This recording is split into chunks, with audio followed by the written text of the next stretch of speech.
I almost skipped over the most intriguing part of Daf 46 of Yevamot for these videos, because even though I found it to be an interesting topic, I found it to be very, very disturbing. And I thought, okay, maybe I could talk about something a bit more innocuous, something that doesn't bother me anywhere near as much. But then I realized, you know what? I shouldn't be editing these so much. I should be presenting the Talmud and let people take it for what it is. So at the top of Daf 46, we have a question when, say, a Jew buys a slave from a non-Jew. Now, we say that the non-Jew owns the right to the person's labor, but didn't really own their body itself.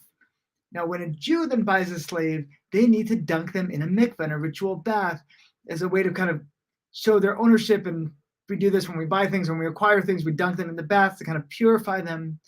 But if the slave dunks him or herself first and says, I'm doing this because this is also how you convert. I'm doing this to convert, to become Jewish, to convert to Judaism. They then become free because nobody actually owned their body at that point. Now they're converted into the nation rather than just being for slavery, for freedom.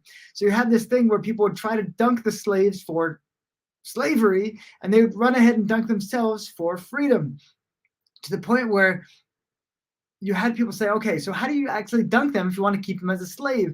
And there's a whole prescribed way of doing it. Like, you had to dunk them in a manner that showed that they were not free, but that they were subject to you. Like, literally some really disturbing stuff. Like somebody even having a slave dunk while wearing a leash. I think that was like loose enough so it wouldn't obstruct between the body and the water, which is an imperative, but which still showed that they were slaves. They were not free at the time of the dunking.